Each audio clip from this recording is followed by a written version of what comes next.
What's the motherfucking deal? I apologize for that. Or whatever. Not really, but I kind of do. I'll start off just look, players fuck up, goddamn. Welcome to Sauce Sports. If you're not familiar with Sauce Sports is a Houston, Texas Homer network.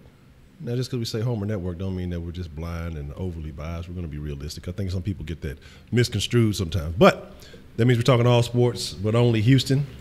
So with that being said, hey, man, we're going to get into some discussion. We have two members of the round table joining us this evening. So who do we have in the mix tonight? You got your boy Hector Flores in the mix. It's Toxic City Tinny, baby. Let's get this shit talking started. Well, the shit talking is back. That's what I'm talking about, goddamn. That's what I like to hear. So shout out to Hector, shout out to Tinny, man, and shout out to Sauce Nation. We're going to talk about plenty of stuff tonight. It's not going to just only be Texans, but the main conversation is, we will be talking about Watson and the injury that he has. And if y'all haven't paid attention, I told you we're going to get back to spreading the love around the city, especially with the Rockets booting back up, the Astros and the playoffs. We're not going to say the R word quite yet, but they're well on track to making that happen. And the Texans just right now being kind of so-so. I mean, it's only right that we give love to the teams that are making the major moves and quit neglecting the other aspects of the city, because this is about the city. It's not just a Texans only channel. So with that being said, though, before we talk Astros, Rockets, Texans, I don't even know if the Dynamo is still in action, but we'll talk a little bit about them too. We'll find a way to squeeze them in. But we got to talk about the most important thing in the city, and that's you, Sauce Nation, the freshest motherfucking ingredients in the world, man. I want to let y'all know that we never take it for granted. We appreciate each and every night that you guys show up, that you guys show love, that you come through and you support the sauce. So we're going to get into a little bit of the Sauce Nation roll call. So that means we're going to see who we got in the mix. And if you don't know what the roll call is, man, if you are from the greater Houston area, shout out your side with pride, your neighborhood, your hood, your block, your avenue, cul-de-sac, school, set, you know what I'm saying, job, however you want to identify, military ranking, however you get down. I used to run down the list. I ain't done that in a while. If you're from another planet, if you're from another country, or whatever you may be, if you represent the Texans, if you represent the Astros, if you aren't even from the city, man, however you get down with the sauce, man, just let us know where you at. We're going to show you some love. That's the least that we can do for you guys coming through every evening and showing that love. But let's see who we got in the mix tonight, man. So I see Kenneth, Miss Voodoo, Mr. Voodoo Child, the greatest moderating couple in all the land. I appreciate you guys holding it down every evening. Let me cut the bank open. I just realized that. Balin, J-Pac, Tito, what's the motherfucking deal? Homer, Jay Dizzle, what's the motherfucking deal? Man, I got to put that. I chopped that video up, Jay Dizzle. I got to upload it. I was going to upload it after the sauce. Actually, both of them. Tony Yayo, what's the motherfucking deal? Devontae Love, Titans Up. El Verga Larga, what's the motherfucking deal? Eric Griffin, Syrup Wizard, what's the motherfucking deal? Malix, what's the deal? Jamal Benson, Navid. I guess I'm saying Navid or Navid. I don't know if it's Navid like David. Wise, what's the motherfucking deal? The Wise man in the chat holding it down. HTX Savage, Mr. Killer KB, good to see you, man. DeMarcus, good to see you. Jason Ducey, good to see you. Y'all think Deshaun Waston smokes weed? I'm not going to answer that if he does or doesn't. Wink in the motherfucking mix. What's the deal? James Harden, what's the motherfucking deal? You motherfucking me coming up with new moves and shit. You motherfucking me traveling. That's what they say. Racer X, man, I appreciate that love. I think that may be the first time I've seen it, but I appreciate the super saucy super chat, man. Shout out to Racer X 540, man. Thank you so very much for stirring up the sauce this evening. Pigskin Pete, Heidi, the German, squirming German. We got to come up with a nickname for this. Squirming German Heidi, Hector, Rodriguez in the mix. Let's see, Chris Bennett. Let me see. Ashmel, what's the motherfucking deal? Let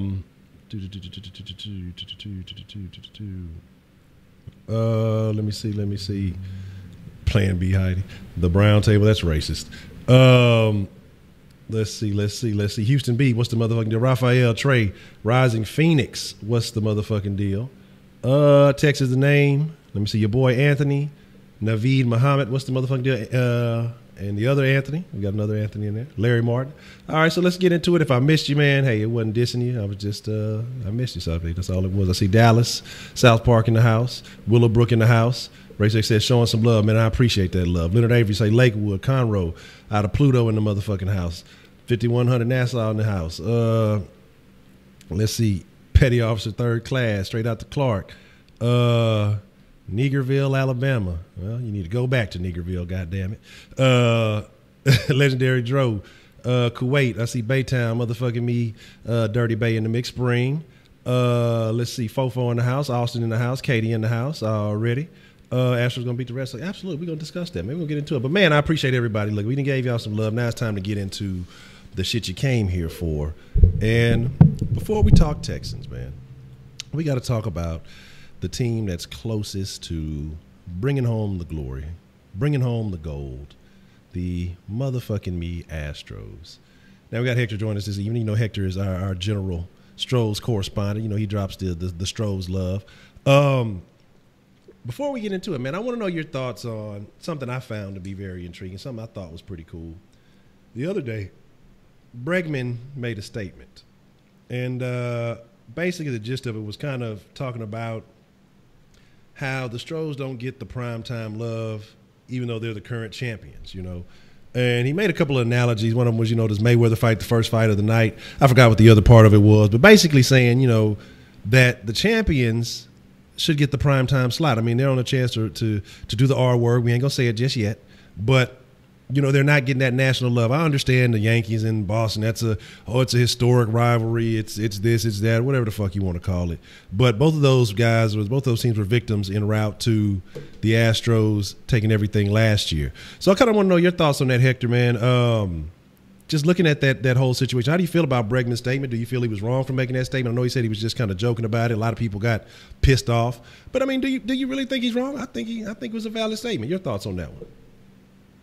I mean, the fact that you're actually the defending World Series champions because you're back in the playoffs, so technically you are now defending the title.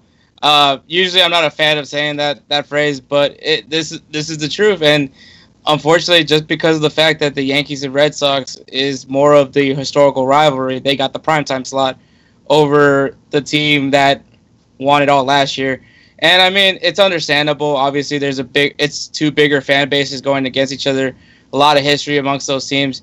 I mean, but you can't even say the fact that Boston was the first seed because they had Milwaukee playing during the game as well because they wanted to put the Dodgers on the primetime slot. So I mean, it's just MLB picking and choosing who they want to put on that primetime slot. Fuck the MLB. Tenny, you have any thoughts on the comments or the statements that was made?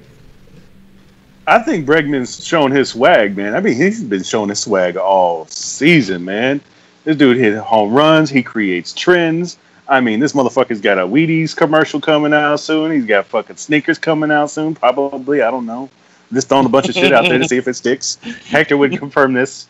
But seriously, bro, he's right, though. Like, the only reason why they put him up there is because of the market. So fans of Houston, those who are around the area, I mean, point the finger at you because you ain't turning on enough TVs in your home and putting the game on. Because I mean, once we start showing them that we're giving them money through televisions, and we're putting them views on the back of the Astros, that's when they're gonna start giving that respect. But he was right to call them out. I mean, you don't put baby in the corner. You don't put the fucking champion in the corner and say, oh yeah, these guys they have a chance. No, they're gonna have a very good chance at returning. I mean, outside of a catastrophic fucking failure, I mean, you can expect these fucking Astros to fight it all the way to the end if somebody's even capable of fucking taking them on. And I agree, man. If Bregman come out with some shoes, you know, I ain't really a baseball guy. As long as they ain't got no cleats on them, I might have to check them hoes out. Look, give some of them Air Breggies. But my thing, here's the next thing, man. You know, we know historic matchup. We know things like that. Just kind of taking a look at the situation. How do you think everything's going to kind of play out? I know you gave us your prediction last time. I'm mad at Hector because he said it was going to be 4 games. Astros did it in 3. So I don't know if I can trust Hector anymore. So you know how that is. But no, but seriously, you know your prediction on this series here, Hector. I mean, how do you how do you feel it fares for the Astros? I mean, looking at both teams, kind of giving us a rundown for those of us who are a little bit less familiar with the inner workings of the baseball game. For one, man, these are two pretty even teams. Honestly, the winner of this series wins the World Series. That's literally how it is. The NL is not as good as people think it is. So honestly, you're going up against the two top teams in the MLB. It's been like that for a long time this season. That it was the Boston Red Sox and the Astros right behind them. So I mean, like it's a battle of the Titans right there for this one. You're talking about pretty good starting pitch. Both have great starting pitching. Their bullpens are pretty good, and any of these batters can go off. And so this is going to be probably the best series to watch because honestly, this World Series could be a pretty quick one. Just looking at the teams from the NL. And another thing that people aren't really talking about, this is the return of Alex Cora to Houston in the playoffs. Alex Cora was last year's bench coach for the Astros, and he took over as the manager of the Boston Red Sox, and look where he took them. So, I mean, this is going to be a fun series to watch. There's a lot of ties between these two teams just from last year alone because a lot of the coaching staff went to Boston with Alex Cora. This is going to be a great series. I will say though, if the Astros win this series, it's got to be in 6.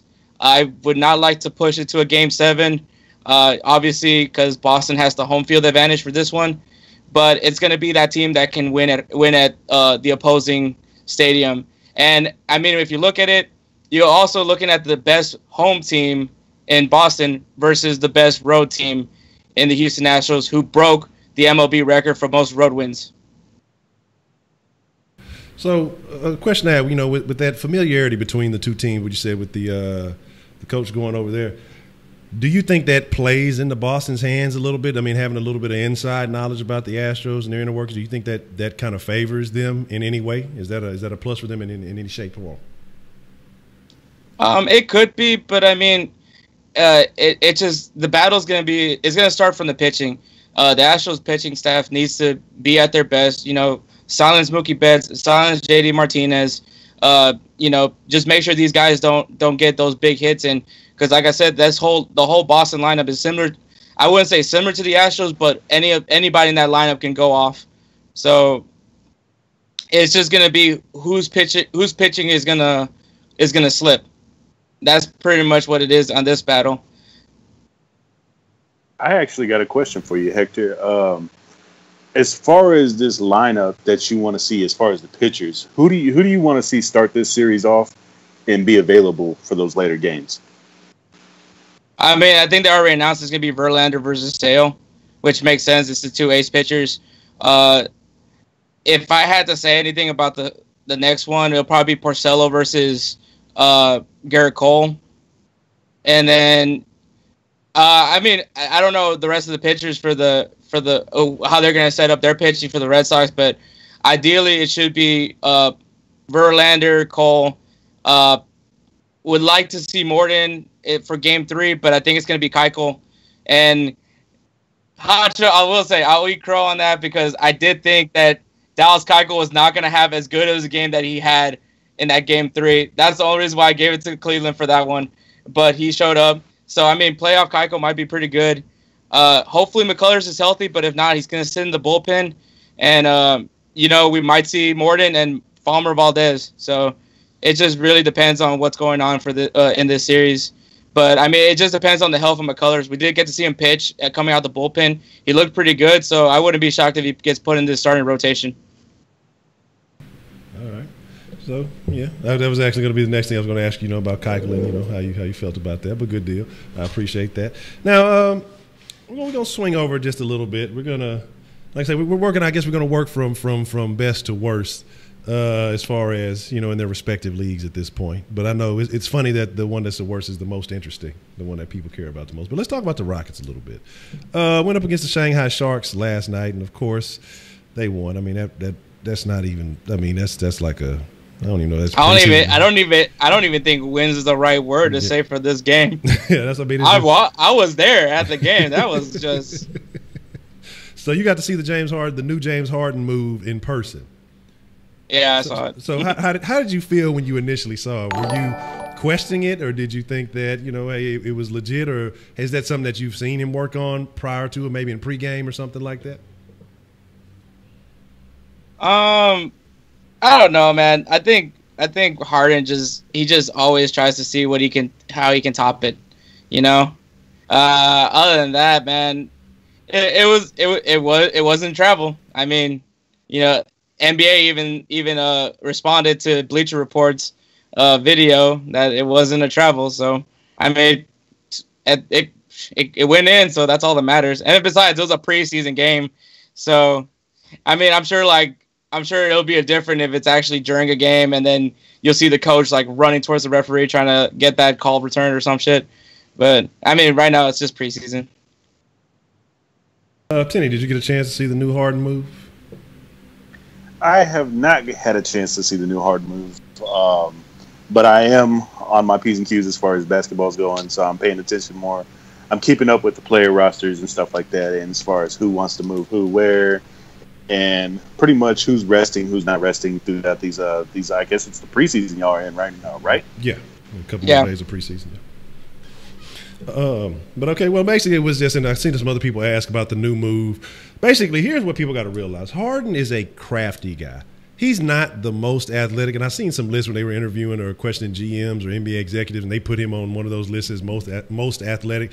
Harden is nowhere near one of the most athletic guys in the NBA. Not even close. As far as crafty, maybe, what would you say, football IQ, basketball IQ? I think he would be at the top of the league in that, because he knows what his strengths are, he knows what his weaknesses are, and he knows how to exploit the weaknesses in the game. He knows how to exploit the weaknesses in the rules, and he uses that to his advantage. So basically his new move it's the same old sidestep, but the only thing he did was just bring it around the back as opposed to the extra little dribble or whatever it may be, and people are saying that it was a travel, but it's not. Again, it's the same as a gather. It's the same as gathering on the Euro step, anything, like that. It just looks different from anything that people have seen. So first, when it comes to Harden, people always want to holler travel. People always want to holler. They still holler flop. When Harden hasn't, his flops have definitely reduced in the last few years. And I won't lie, initially he was a super flopper. Another thing they like to say is that Harden doesn't play defense. That kills me, because Harden's defense over the last year especially has increased tremendously. Was a much better defender than LeBron, but we don't want to talk about that. So my thing is that I'm actually looking forward to what the Rockets may do this year. I think Carmelo right now, again, it's only preseason, but I think Carmelo's going to be a valid addition. It's going to be interesting to see how they use him. Gordon a little dinged up, but talking about Gordon, there's another issue kind of across the league that is connected to the Rockets. The talks between, I want to say, Miami and Minnesota failed. We kind of mentioned that briefly yesterday. And I guess the talks sparked back up with the Rockets in Minnesota. But Minnesota obviously is overvaluing how other teams are seeing Jimmy Butler, because they're trying to get, the house in the barn for him, because they're wanting Eric Gordon and P.J. Tucker. And the Rockets have already made it adamant and very clear that P.J. Tucker's not on the table, and I think that's a wise move, because I think once you lose P.J., that's that intensity that you get on defense. That's that workman. That's that guy that shows up every day, never complains. He's going to do what you ask him to do, and he's going to contribute in a variety of ways. We've seen it. He contributed from the three-point line in that last series. We've seen him contribute on the rebounds. We've seen him do whatever he's asked, and he's not really tripping. Plus, he's got the freshest shoe game in the league, so you want to keep that around. And he dresses like a pimp. I don't know who's more fashionable, him or James Harden. But just kind of your thoughts on the situation. And I say, for Tenny, I'm not sure if you're familiar with that aspect of it, or are you familiar with Jimmy Butler and those guys I know. You have any thoughts on that, Tenny? Yeah, I mean, it's pretty interesting what's going on, because it's obvious that Minnesota wants to move him and they want to get a good price for him.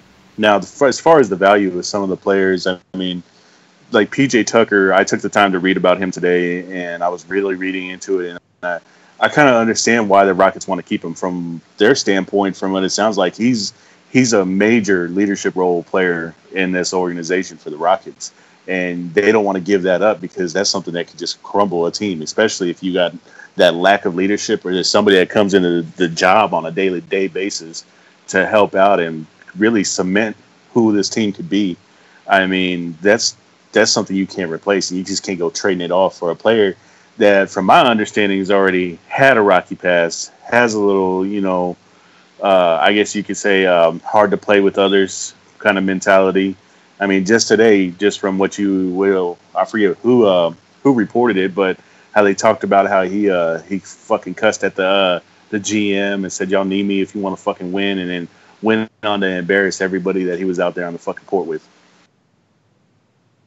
I mean, and then I think that's a good and a bad, and I think because the plus side of it is, hey, you like that intensity, you like that mentality, but then at the same time, depending on if he's not happy somewhere, then that shows you that he could potentially be a problem. But I think if he ends up coming to the Rockets are a very player-friendly team. And so I think, you get around these guys, that these guys want to win. You got a guy like CP3, a floor general like that. I think he's going to see that we're serious. It's, we're having fun around here, but the Rockets are very serious about contending for a championship. I think all this talent that's around, any reasonable NBA player knows that as long as Golden State is assembled the way it is, the only team that's going to have a chance or a shot at them is going to be the Rockets. I know Hector is a fan of another squad.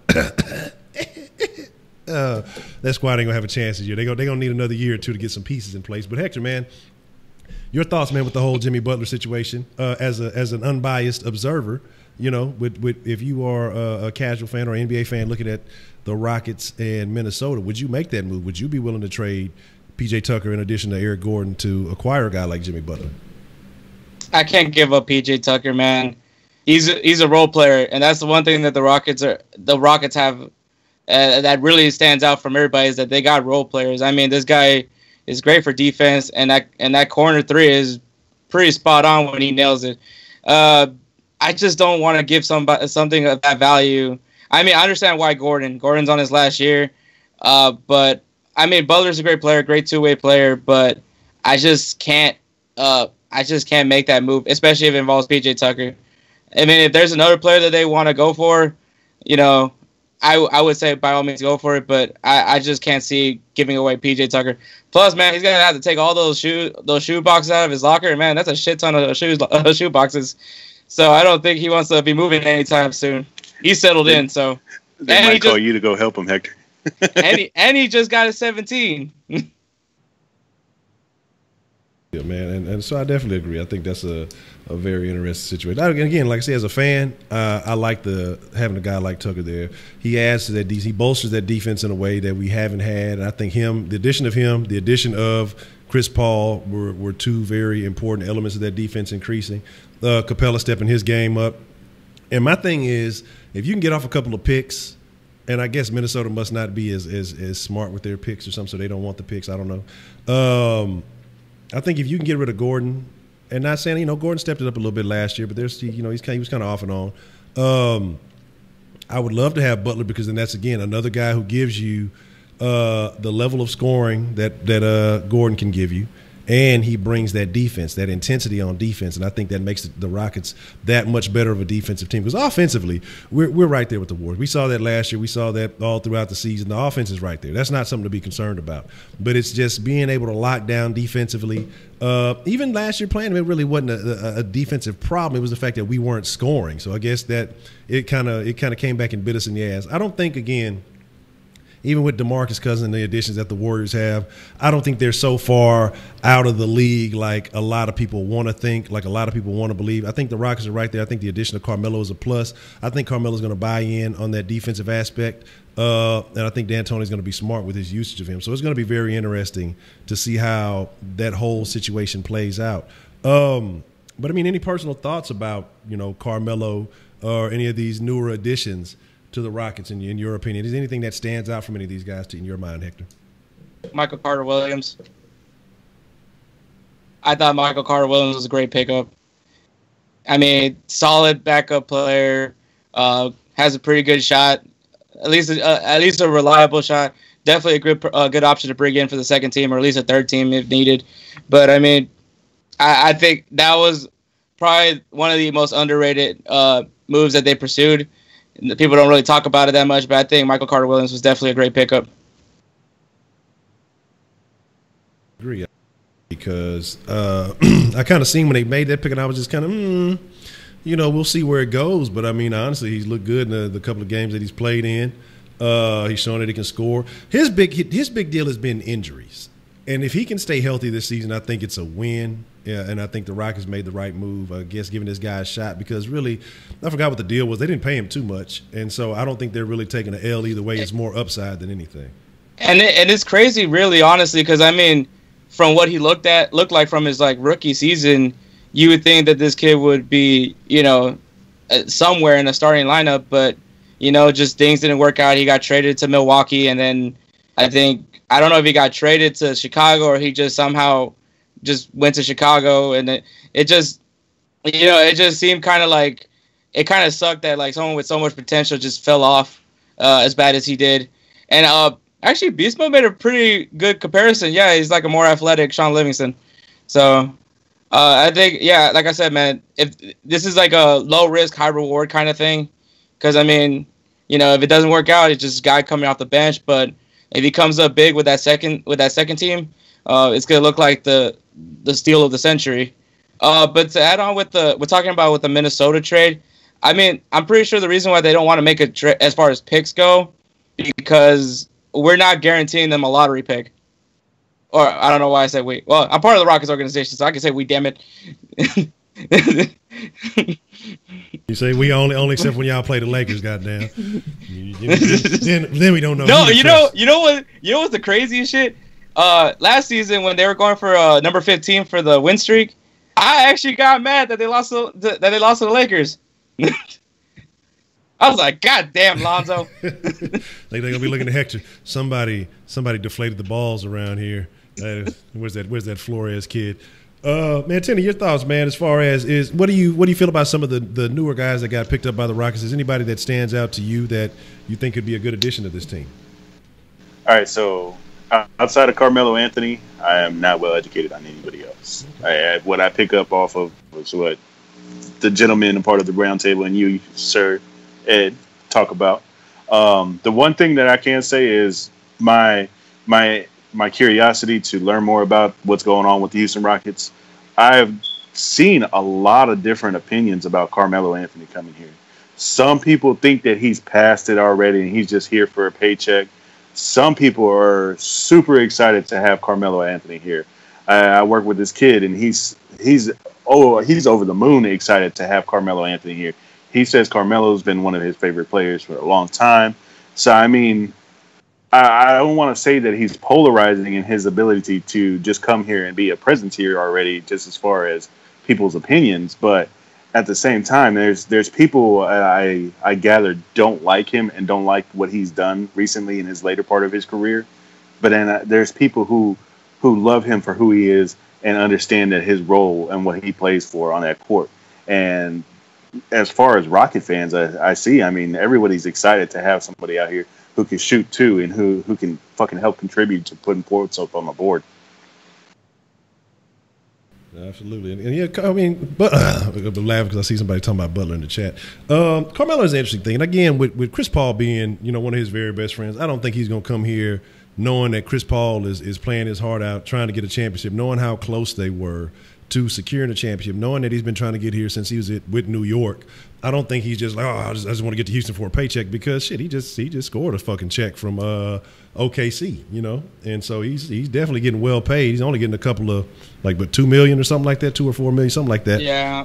So he's. I think honestly, it's not the check that he's chasing. I mean, obviously from the money he got from OKC, but $2 million is nothing to be like, oh, it's just $2 million or anything like that. But for what Melo has, what the things that Melo has developed for himself, $2 million is definitely not. A lot of people expected him to ask for a lot of money, but he didn't. He took the minimum, I think, or at least something that he would see as minimum, and he's chasing a ring. That's the whole reason why he's coming to Houston, is because he thinks this is the best spot for him to come in and get a ring. I mean, he's got his paycheck. I don't know if he's gotten a chance to play for his hometown, because I know he's from Ohio or something like that, or I think he went to Syracuse. Yeah. Anyways, but I mean, he's chasing a ring at this point, and from what he saw, between his options was, Houston was his best shot at winning a championship. Okay. And Raphael, fuck no, I ain't getting no goddamn Butler haircut if he come here. Fuck that Frankenstein looking whatever the fuck that shit is. I don't know what the fuck kind of haircut that is, but if he does come here, he need to leave that shit in Minnesota. That should make him look like a busted Jamie Foxx or some shit. You got that kid and play haircut. Yeah, some old throwback shit. He hadn't quite caught up with the times. But here's the deal. Let's transition. Let's talk about what the people want to talk about. I see y'all in there. I saw some folks in a little man. Y'all only gave us 10 minutes of Astros. Now you're talking about these guys. But we're gonna give y'all what y'all came here for, man. We're gonna talk a little bit about the Texans and the current situation that the Texans have going on. There are some concerns. There are a lot of concerns.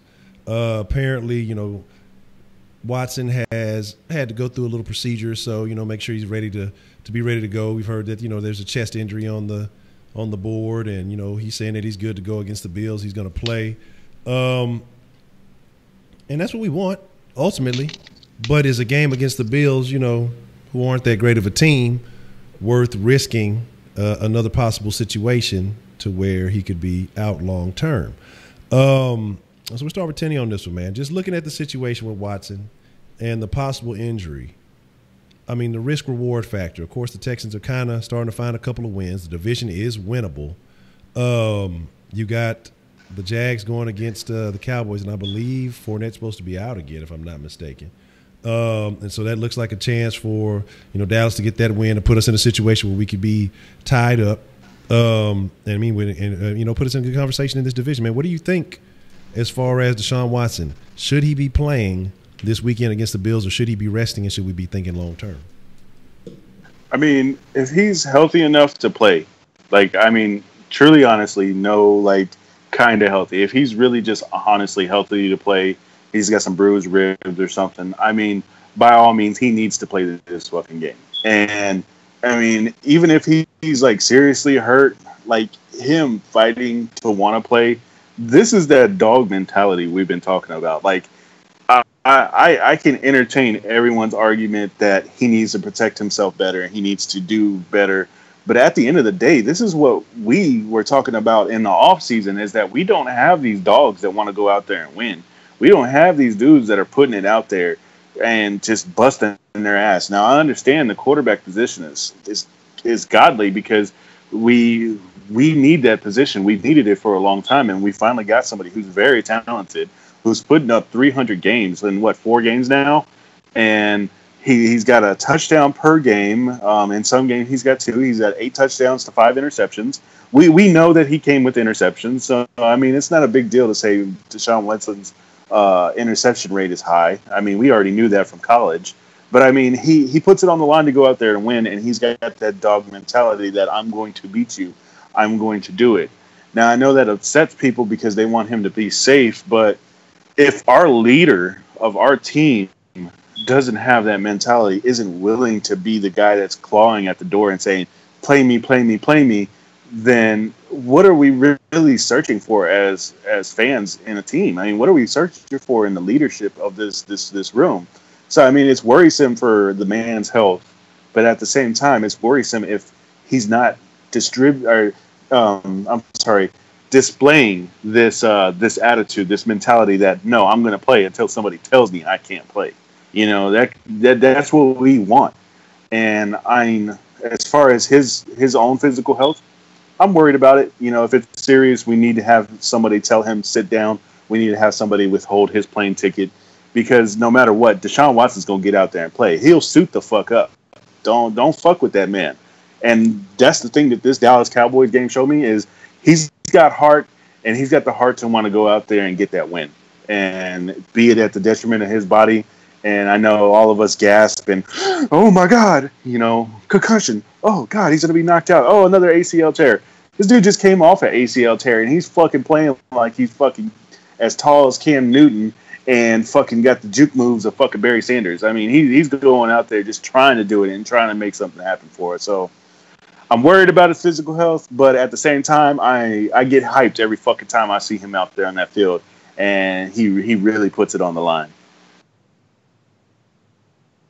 And I agree, man, that mentality. And again, we talk a lot about with this Texans organization, we talk about leadership. We talk about it trickles down from the top. And, regardless of the Bob McNair feelings, regardless of the BOB play calling, what's most essential is your leaders on the field and how the other players respond to those guys. Watson is clearly a leader on the field, and seeing how he's willing to go out there, put it all on the line. I saw somebody make that comment. I think Steve just said that the O-line needs to respond, seeing how tough he is and how he's wanting to play. But I will say I have a little bit more hope in that offensive line. I think Kendall Lamb should be proud of himself. I'll say that. Like I said, I've been the biggest negator of any and everything Kendall Lamb has ever done. I've probably been the most negative on Kendall Lamb out of anybody I've known. I've called him all kind of names that I generally don't call NFL players, and I've said he wasn't worth it. But he put up a hell of a game against Lawrence. He looked good. Everything, he played well, kept him off of Watson, and he took it to the next level. He was looking really good. Now, I need them to be able to carry that on to the next game. But this was the game he was the least hit. The real problems he was having is when he got outside that pocket and, kind of getting downfield. And that was a lot of those plays. If you go back and look, you can see some of those young tight ends not being able to maintain those blocks of field. And that's kind of what got him dinged up, what got him banged up. So that's a point of emphasis that they need to look at in practice this week, knowing that they're young, but that's not an excuse. Hector, man, your thoughts on, Deshhaun Waston, if he's healthy, or if he's feeling like he's good to go, should he be good to go, or should the Texans be trying to protect him from himself? What are your thoughts on Deshaun Watson and his possible injuries? For the situation that we're in right now, we're in a possible opportunity where we can be tied up for the lead in the division, especially because you got the Jags that are going to be without Leonard Fournette, who just signed Jamal Charles, so we'll see how that works out. And then you have Tennessee, who is kind of weird, they want to say they're contenders, but then they lose to the Bills, and so I don't know what the fuck that's all about. And then you got the Colts. The Colts are just there, and so this is the time for the Texans to pounce. For all the people that have kind of lost a lot of faith in this team, to be back in the mix in the division is definitely going to get you really pumped and, get the fans behind you. You definitely want, and you need your quarterback out there. If Watson feels ready, and I do not want to hear Bill O'Brien just responding as, oh yeah, or sure, for sure. I'm like, I need some confidence from Bill O'Brien, man. Even if you think that you're skeptic about everything you do in your life, at least make me feel that you're confident. But I would say put him in there, especially with the fact that this could possibly be a trap game. I think, we all have said it. I think at least at some point that we feel that this game is a trap game. The Bills, they are not really a good team, mainly because of that offense, but they have made some pretty big upsets so far in the NFL, beating the Vikings and then and then beating the Titans. I don't know if that's an upset or anything, but they beat the Titans. So this is possibly a trap game, and I think that we need everybody to be playing at their best. They cannot be complacent. The play calling needs to get better.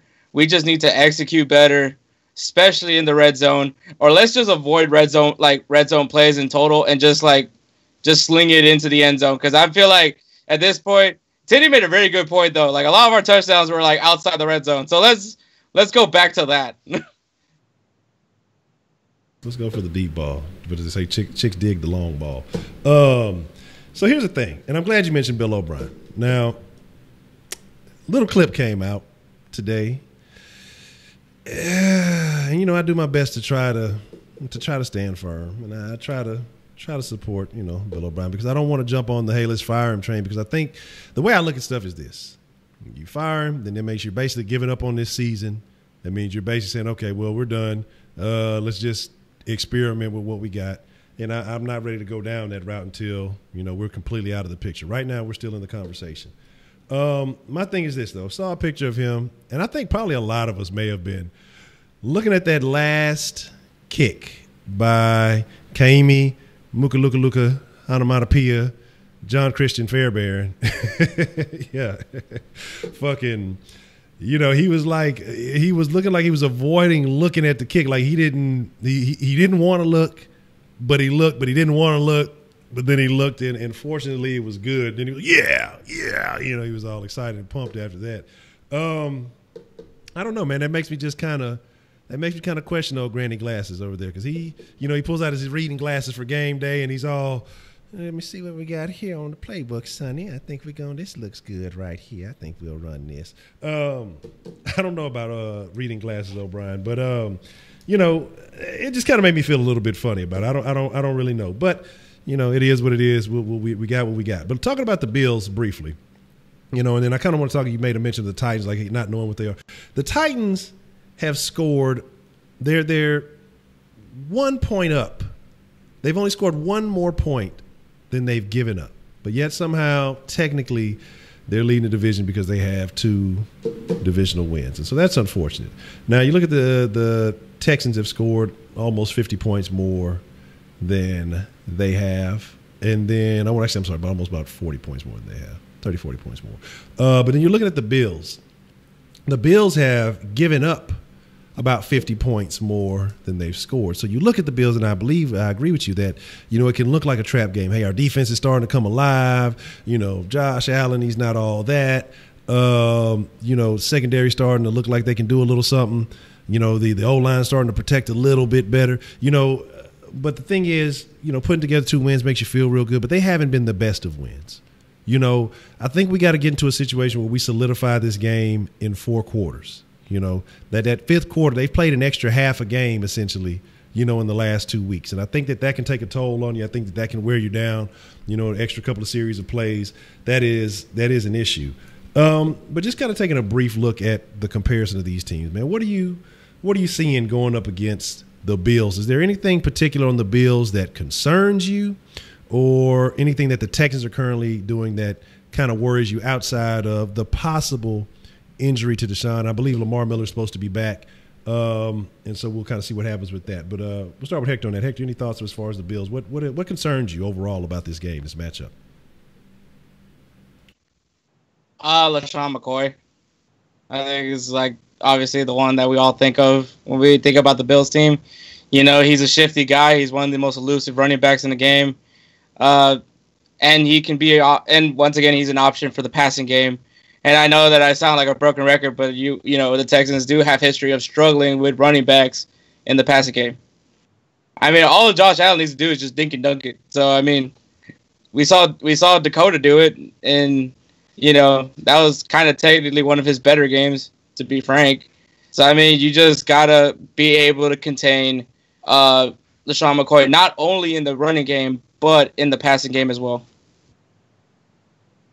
Absolutely. Now, we'll give me a little faith with that again, but this is shady, baby.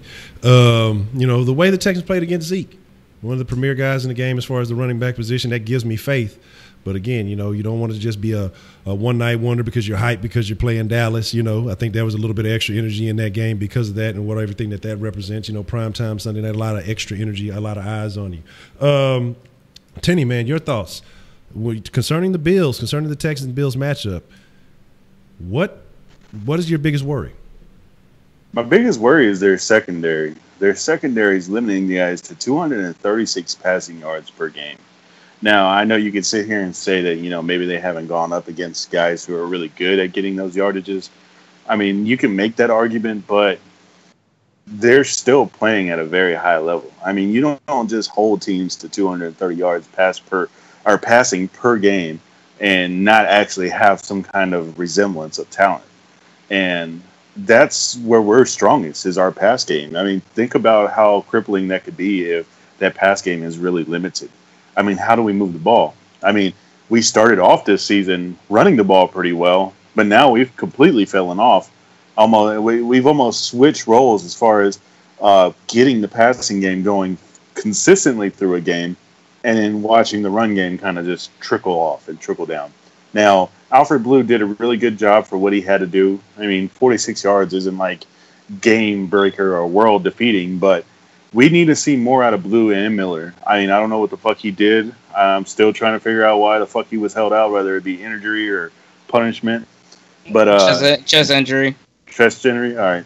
So I mean, they let him suit up even with a chest injury. So fuck. I mean, we're gonna need both of them, and we're gonna need them to have a game because I'm not so much worried about what their offense can do, just for the simple fact of how we handled the Dallas Cowboys. I think the game plan should be almost similar. We need to focus in on Shady. We need to keep him fucking locked up and let them try to fucking beat us with these shit ass receivers they got, or rely on this fucking defense just to eat. Because I already predicted that I think this defense can actually get a touchdown off of the Bills' offense. So it's going to be about the offense capitalizing against them. They're going to have to use that run game against the Bills because the Bills don't have a real good run defense. It's not the best in the league, but they have a better fucking pass defense, which is kind of what our bread and butter is right now. We're getting fucking buku yards through the air, and we need to keep that going. I see a couple of comments in the chat saying that we kind of need to develop an identity as a pass team, and I agree because you brought in these tight ends who are supposed to be good receivers. Their blocking ability was kind of questioned. It's still kind of being questioned, but you bring in such a big guy like Thomas, and I feel like they should be trying to target him a bit more. I mean, there's generally a mismatch with a guy like him on the field, or I don't know if they're trying to do this tight end by committee situation, or and I'm not gonna lie, Griffin looked good last game on the plays that he was able to make. We saw Akins early on. We thought he would be a guy that would kind of step to the forefront, but it's been a little bit less Akins as the season has carried on. But then again, the tight ends overall haven't been heavily used, so I mean it's just kind of I guess who's available on the field at that time. And again, we have the receiving core to do it. Will Fuller, DeAndre Hopkins, and Kiki. I mean, that trio right there is something to pay attention to. So I mean, you got to feed these guys. Even with that quality secondary that the Bills may have, I think it's doable. Because who was it? The Ravens? I think put up almost 50 on them. Then you see who else? Somebody else put up a nice chunk on them. But again, in a guy like Josh Allen with that Titans game. They tried to kind of get away from him, and the coach had made some comments, and I read them earlier in the week, so I can't think exactly what he said, but basically he was talking about, with a rookie quarterback, you don't want to put too much of a load on him, you don't want to do too much of this and that. To me, that sounds like a confidence issue. To me, that sounds like he is what we thought he was, so I think that the faith that they're having in this guy is not so high. And again, if you're keeping things simple and keeping things basic for him, I think that makes it easier on the defense. I think that makes them they know what his limitations are. They kind of may be able to peep some tendencies. I think Steve shouted out in the comments that that they've given up 22 sacks. So to me, that bodes well for guys like Clowney and J.J. Watt to continue eating. Clowney seems like he's kind of snapped back to form. JJ's looking good. And I mean, this is something that we've wanted to see from that duo as a whole. Now the thing that we're waiting on is the third musketeer, fucking Whitney Merciless, to show up to the party. He must be still getting his sword shined or something. But when he shows up to the party, again, it's going to be nasty. And I think you had made a comment earlier, he's a guy that generally, comes on later in the season. So as the season progresses, hopefully things get right for him, because I can't wait to see all three of these guys feasting at the same time. We saw Duke with a couple of, and I hate the term near miss. It's a miss. It's not a near miss. You missed. It's like it was a near tackles, I guess you would say, or near hits would be a better term. When people say, "Oh, it's a near miss," no, it was a miss that was almost a hit. So it wasn't. I won't say near miss, but he had a couple of plays that he was very close to, and so we'll see. And hopefully, he'll be able to blossom. And if you can get these four guys, really rolling, it's gonna be nice. K-Joe looking good. Honey Badger was looking really good last game. The young rookie Reed. He's going to be, that first interception, he went and made a spectacular play. Damn near had a sack. Reed's going to be a guy that I think we're going to like in that Texans uniform for the next few years to come. And again, it's going to be really interesting to see what happens with him. I really feel like if we were to make an early prediction, and I usually don't try to do the predictions too early. Let's stay away from a score. How confident are you? Let's give a confidence rating going into this game against the Bills. If the Texans are fully awake, they woke, paying attention, ready to play. How confident are you in this Texas team going up against this Bills team? What percentage would you give them, Tenny? I actually give them a good solid 75%. This is really solid. Like, this is one of those games where it could end in true Texan fashion. We just fucking lose to a team we shouldn't lose to. But at the same time, with all cylinders firing, like a game like last week, we could actually dominate the fuck out of the Bills. Like, if everyone's on their P's and Q's, the offensive line is blocking like they should be. Now, granted, they don't create a perfect pocket up front. You know, they get displaced, but they still keep their guy locked up. Now, and that was just in last game. So, talking about the rest of the game, I mean, if everybody can keep it going, if Blue or whoever's the running back can be effective outside on the fucking I forget what route it is, but if they can be effective in catching, if they can be effective in the running game and getting those little runs here and there, and God forbid fucking Bill O'Brien wants to run on the first down right up the middle, I mean, we could actually look at this game and just see a dominance performance from beginning to end. I do believe the potential is there because, I mean, if we can get off to an early lead, I think the potential is there. If you make them have to throw the ball, I mean, you're going to be able to feast all day. Hector, man, your thoughts. What out of 100%, what percentage chance are you giving the Texans of sealing the deal with a victory on Sunday?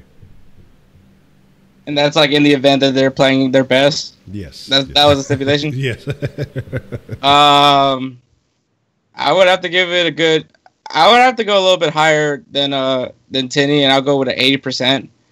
I mean, if everybody's playing their best, and that's like everybody, including the coaching, this shouldn't be a game where the Texans lose.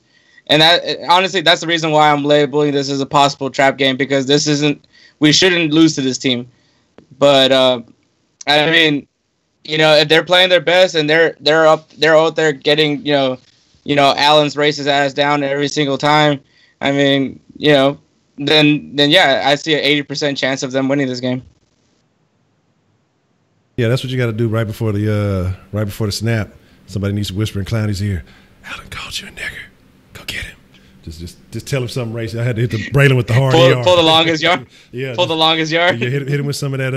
What was that shit? Or Clowney need to talk to himself like old buddy off the program. You the motherfucker that raped my sister. You stole my mama TV.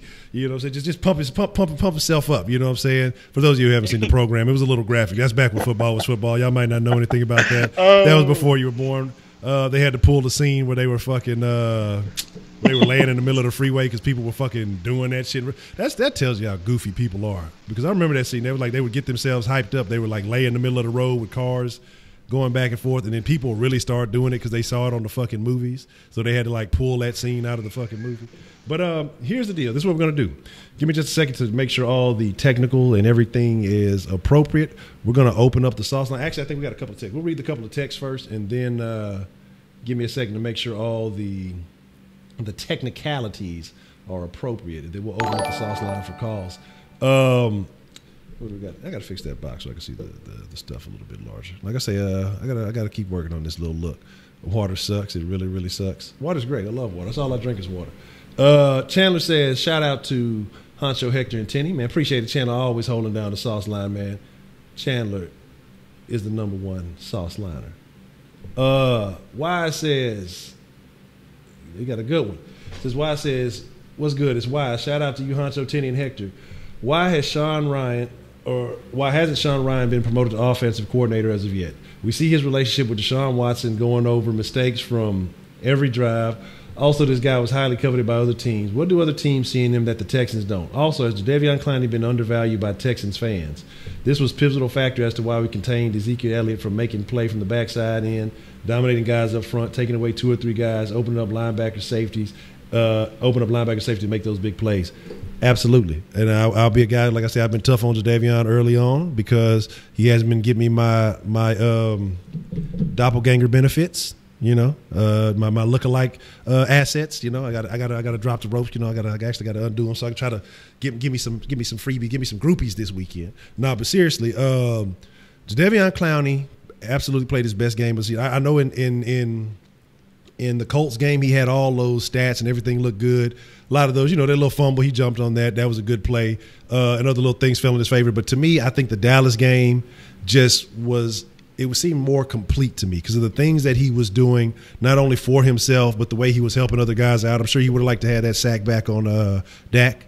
Yeah, I'm freestyling sack back on Dak. But, you know, things like that. Jadeveon has improved week to week since he's gotten back from that injury. So I can't sit here and just say, you know, hey, he seems like he's playing for a check, whether it be from the Texans, whether it be from somebody else, you know, because early on I was like, man, I don't know. You know, he didn't seem like he was into it. It seemed like something else was going on, but I guess the rust has finally knocked off. I think he applied a little WD-40, and I feel like he's ready to go, man. You guys, your thoughts on Jadeveon and Sean Ryan? I didn't address that. I'll address Sean Ryan in a minute, but your guys' thoughts on that one? I mean, with the, you know, I think everybody's got to eat some crow on Clowney because, you know, everybody had like their hesitation about it and kind of like, you know, we're like, oh, well, now we see why we're not making any moves on him and questioning his character and his work ethic. Maybe it was just, you know, that he just needed to get some rust off, but, you know, he went out there and proved himself, you know, especially in that Cowboys game. Hopefully he can keep going because, I mean, you know, that's only 2 games. So, I mean, we need to see him doing this more on a consistent basis. So hopefully he can, you know, feast off of this Bills. I mean, I feel like as much as I do feel that this is a trap game, I mean, this could be the game that just starts it off for the Texans and then they just start dominating again. Man, I think what happens with Clowney is he gets lost in it. But is he putting up numbers like J.J. Watt? Shit. Like, J.J. Watt and Clowney have 2 completely different skill sets. Watt has a freaky ability to get to the quarterback, whereas Clowney doesn't have that ability. Clowney has that ability to read the running back. That motherfucker can stop a run play with his eyes closed, and that's the value of Jadeveon Clowney. Like, he dominates 2 to 3 man pickups on his ass. When they go to chip block him, he recognizes when they think that a wide receiver or a fucking tight end is enough to stop him. He fucking blows them up. So, I mean, as far as Texans fans go, I think they misevaluate his ability and what he contributes to this team. And it's nice to see him starting to get back in that form and get into the backfield. And actually, he's getting closer and closer to becoming more of a sack artist. I mean, he's being able to break down those plays. He's getting to the quarterback in time. He has the power to do so. He did it in the Colts game. He did it in the Cowboys game, although he didn't follow all the way through for some of these sacks. But I think that's more of the rule changes affecting how he has to play the game right now. And as far as Sean Ryan, man, I would absolutely love it. I mean, when Bill O'Brien first got here, who do we have as OC? Was it like Jeff Kaplan or something? Nobody. Well, when he first got here, when he first, he was calling the plays. No. When he first got here, there was some weird looking dude. Looked like his skin was falling off. I thought Gotze was calling plays the second season. No, Gotze was calling the plays. Was he start off? Yeah. I thought. Are you sure? Because I thought Bill O'Brien was calling plays in his first year. Gotze had him as OC, so Gotze was formulating the plans halfway through that season. Something happened where O'Brien took over and said he was going to start. Yeah, because his play calls sucked. Yeah, but I mean, at the same time, he had a better red zone percentage. I'm going to throw that out there. And maybe Sean Ryan could improve our numbers. Wink, wink. I just want to put it out there. So to answer that question about how come Bill O'Brien has yet to hire Sean Ryan, I'm going to give you the Bill O'Brien response. It is not my job to hire an offensive coordinator. It was like when he called a timeout. I was like, that's not your job. What the fuck are you doing calling a timeout? Get a player to do that. But I agree, though. I definitely think that my thing is Bill has a little bit too much on his plate, and I think he does need to relinquish some of those play calling duties because you see what's happening in Meth Mountain. Let's be honest. Nobody thinks, well, some people must think, but nobody thinks that Vrabel is any kind of football genius. Like, nobody believes that. But the thing is that he's able to get those guys motivated, hyped. He's willing to take those risks. I mean, honestly, it's his first year. He has nothing to lose. as far as, getting guys ready to play the game, as far as, again, getting guys going. But his job is he's not necessarily worried about play calling. He's not necessarily worried about, as far as defensive coverages or anything like that. He doesn't really have those responsibilities. Bill O'Brien needs to take some of that shit off his plate. So here's Sean. Obviously you and Deshaun got something going because you see after every snap, after every drive, like you say, it's him, it's Deshaun's going over to Deshaun Ryan, and they're having a conversation. And Bill comes over and he's like, "Hey, can I sit at the table with you guys?" You're like, "You can't sit with us." And then they let him in the conversation or whatever. And then and honestly, sometimes it looks like Deshaun's just like a little annoyed when Bob comes around. I'll admit that he does look. He walk up to him. Ew, he got a booty on his chin. But this motherfucker, what the fuck is that? Get that shit off your face before you come over here talking to us. If anybody needs a beard, it's that guy. Oh man, that might be that might be the missing key. He might be in the middle of the game and he's just thinking about everybody's looking at my butt chin right now. He's like, "Coach, what's the play?" And he just picks something random off his fucking play call sheet. Run it down the middle. Yeah, and then that's what happens. There you go. We've solved the mystery of the BOB. That's the fucking problem. But definitely though, man, Wise, man, that was a great text from Wise. But I do think that Clowney's getting underrated. And I saw some of the people in the chat talking about. I do think that Clowney should be a defensive end. I don't know why. I mean, I know that outside linebacking experiment is all cool, but when you got a youngster like Duke. Maybe there might be a couple other little issues with Duke that they see that we don't see, and they're using his strengths, when they want him to pass rush, as opposed to, maybe in coverages he may be lacking or something. I don't know. But when you got a guy like Duke who can apply some pressure, and you can put Clowney down at the end and have him and Watt coming from opposing ends, I mean, that's when you're terrorizing people. That's when you're making people like, fuck it, well, we're going to die either way. Let's pick our poison. I also saw the comment that said, fuck. You got to understand, Clowney is a man amongst men. Because you see how he does these running backs. When he does make these outstanding plays on running backs, he did Ezekiel Elliott. Like, he didn't even make full contact with Zeke. One armed him and still dropped him. You know what I mean? And so that's the thing. Like, Clowney has the power. It's just the consistency that we've been lacking from him. I think that's the biggest problem. Balin says, I think the Texans should pursue Patrick Peterson. Arizona is desperate right now, so I think if we offer them a second rounder and a solid player, it could draw interest and fill a gap that our team desperately needs. Let's just take all Arizona secondary while we're at it, if that's the case. Now, here's my thing. I wouldn't necessarily be against acquiring a guy like Peterson. I'm not sure what his contract situation is right now, and I'm not sure exactly. I haven't really paid that much attention to Arizona and what they need. But what solid player would you be willing to give up? And that's my thing. I don't really see a player that's going to be worthwhile enough, to give up. They might try to give up K-Joe, but I don't think they're going to want that. Every other corner we have is either hurt or out of there or just came off the street. So if they wanted one of those guys, they'd already picked them up. I don't know. And offensively, we can't really afford to come off. Do they want Vincent Smith? Because I wouldn't come off any of the receivers that we have as far as our starting receivers. So I mean, I don't know who you would give up in that situation. That's interesting. But your thoughts? I'll gladly let them take Vincent Smith. Vincent Smith is second rounder. Hey, let's go for it. But I mean, your thoughts? Would there be anybody that you could see trying to trade if you were to institute a trade for Patrick Peterson? Who would you be willing to give up to pair with a second rounder to try to get him? Who would I be willing to give up? Yeah. Let's see. I know it's going to burn a little bit, people, but you could probably. And I'm just saying because of a high-quality player that Justin Reed has turned into, we might be able to finagle Kareem Jackson that way. Mm-hmm. I mean, I know a lot of people won't want to walk away from him right now, but I mean, Kareem Jackson's playing good enough. You can pair him with a third to get Patrick Peterson over here, and Patrick Peterson's going to fill that quarterback position a lot better. That's an interesting one. Very interesting one. Send Rankin. Hey, you know what? Actually, I want to give a shout out to Balin because that was actually the smartest shit I've ever heard him write. How about you, Heck, man? You got is there anybody that you would be willing to pair with a second rounder to try to acquire Patrick Peterson?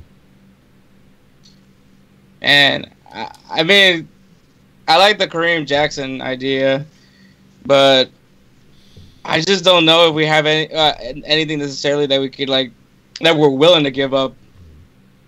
I guess is like the more maybe Greg Max.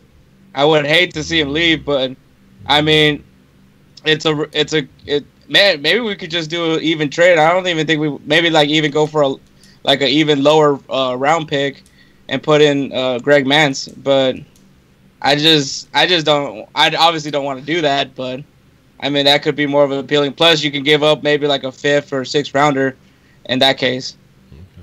Okay. That's interesting. Very interesting. I see some people saying Mercy. I would not give up Mercy for that. Ain't no way. Shout out White Persuasion has a very good one. It says one, that background always looks hella sexy. Shout out to White Persuasion for the background. It was this is a White Persuasion original. So shout out to White Persuasion. Appreciate that. Said 2 says would love to see Morton in Game 3 over Keuchel. Keuchel is a bitch. Love me some Chuck fucking Morton. CFL. Any thoughts on that one, Hector? I'm not against it. I think Charlie Morton deserves to be the 3rd pitch in the rotation. Okay.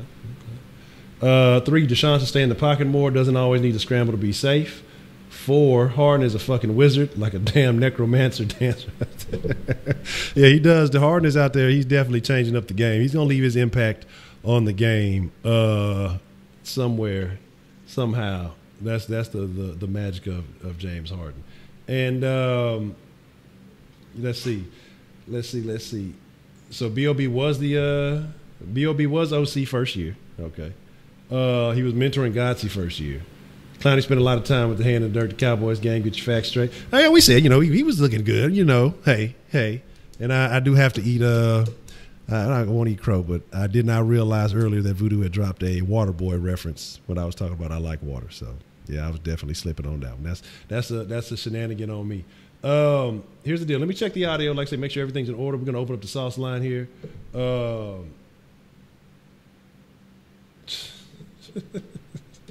I'll read that one after we check this. Give me.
Ignore that. Y'all ain't get no second roll call. That was just a small error. But that is the number.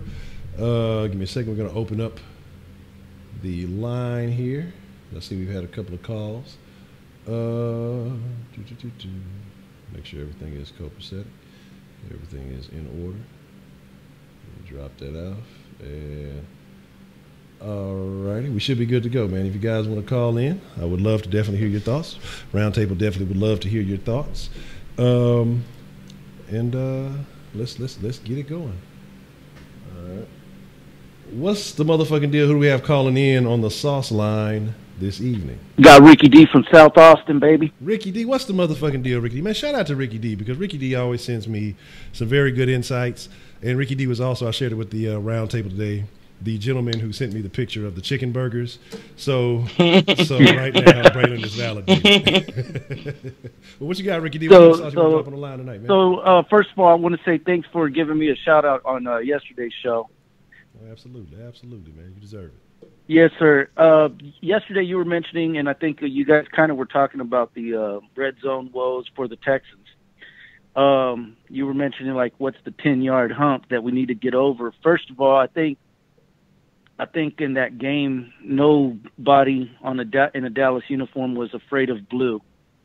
Nobody was afraid of Alfred Blue getting the ball. They were all pretty much afraid of Deshhaun Waston having the ball in his hands. That might have something to do with it. I think if Lamar Miller was there, those shotgun position formations would have been a little scarier to Dallas, I think, just because Lamar's ability to catch the balls out of the backfield.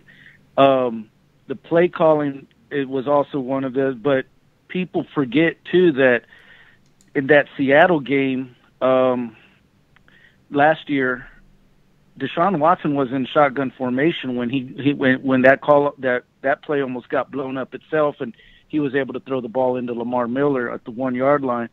Also, the play to Kiki was also in the shotgun formation as well too. So, I mean, that's another thing that shows it is still also the players' inability to execute. And also, I think too, if you just go look at our season, I'm pretty sure they started practicing, just small, simple stuff again to just get an offensive play going without there being a 5-yard 5-yard penalty or anything like that. They had to, and then they're restructuring the offensive line and all these things that have kept them from maybe just going over goal line plays and stuff like that, simply because of the fact that they had to practice other stuff just to get their team going and ready. So, anyhow, man, I know that I'm taking up too much of your time. I just wanted to bring that up to you guys. And then, again, what I'm seeing is a steady improvement on the offensive side and defensive side of the ball. And I'm pretty excited about next week. I'll hang up and listen. Man, I appreciate the call, Ricky D, man. Shout out to Ricky D in South Austin, man. Always holding down the sauce, man. And you good, man. Like I say, when you bring in valid points, man, hey, we're going to let you speak. If you start talking crazy or anything else, then we'll take care of it. But definitely, we'll deal under that. Make some very valid points. I'll jot those down. We'll take this next call. What's the motherfucking deal? Who we have calling in on the sauce line this evening? Oh, did I answer? I guess I didn't. What's the motherfucking deal? Who do we have calling in the sauce line this evening? What's up, Honcho? This is Vince, man. Vince, what's the motherfucking deal, man? How you doing this evening? Hey, I'm doing pretty good, man. Just shout out to you guys on the show as usual. I had a question for you guys in the roundtable, though, man. I wanted to know what was the deal with Cole coming back. How much longer he will be out, and when he gets back, it should really also help that defense even more, I would think. So, any status on that, man? How long he's going to be out, when he's coming back, and what about some of these other players like Ellington and stuff like that? Okay. And I'll hang up and listen. I appreciate you calling in, Vince, man. Definitely we'll get in on that one. That's a very good point. So I appreciate the call. All right. Man, very valid point, man, because we do have some significant injuries. Saying about 6 more weeks at least there for him. Because, my thing is that I wonder if he exaggerated his injury at all by staying in the game, Dylan, when he had his. So that's an interesting one. But we'll get on that. We'll take a couple more calls and we'll pause the sauce line and make sure to address everything that's been said. What's the motherfucking deal? Who do we have calling in on the sauce line this evening? Hey, yo, Honcho, what's the motherfucking deal? This is Dylan calling in. Dylan, what's the deal, baby? What kind of sauce you want to drip on the line tonight? I was just wondering, because y'all were talking about the Patrick Peterson trade, and I was just thinking maybe, we could do a second rounder, maybe Sharice Wright and maybe another pick, like a 4th or a 5th rounder, and then we could have, Patrick Peterson and Kareem Jackson as our corners, and just what y'all think about that. Okay, that's a good one. So you're saying to trade a second, Sharice, and maybe another late rounder? Yeah. For P-Pat? Okay. All right, let me jot that down. All right, that's a bit. We'll definitely spill some sauce on that one. I appreciate your call. We'll address that. Okay, no problem. Already, shout out to Dylan, man. I appreciate the call. Okay, let's try to handle these in order, and till we get another call or anything like that. So Ricky D says, man, that feels like Blue as opposed to Miller being in the mix kind of changed a little bit of how Dallas played played against the Texans and that, because you don't have that fear. But Blue is gonna get what he's gonna get. He's not a guy you expect to shake you. He's not a guy that you expect to do with any kind of I don't want to say lateral damage, but he's not a guy that you expect to be very shifty. He's going to go get what he can get. He's going to go straight forward. He'll try to take you out if he can. Even though he's a little lighter than he has been in previous seasons, but still, Blue did a solid job last game. How do you feel like that the lack of having Lamar Miller? Do you think that was having Lamar Miller suit up was kind of like a ploy to kind of affect Dallas a little bit maybe early on? And they saw that he wasn't going to play, and maybe it kind of changed the way they attack some things. It's a possibility. With the fact that Lamar Miller, he does get his head around faster, especially whenever he goes out for a flat route, and it's usually like in some of those plays you saw where Blue's helmet was clearly just the back of his helmet is looking at Deshaun Watson, so obviously he's not an option to throw to unless you actually scheme for it and it was a timing route. But I mean, he's not looking back fast enough, and Lamar Miller actually gives you a better option at that. I guess I have my stuff unmuted to do that. Man, Hector, your thoughts? Does the impact? Would you think it was a different way that Dallas played it because of the lack of Lamar Miller being available, and they kind of treated Blue a little bit differently, and that kind of affected how some of these plays were ran?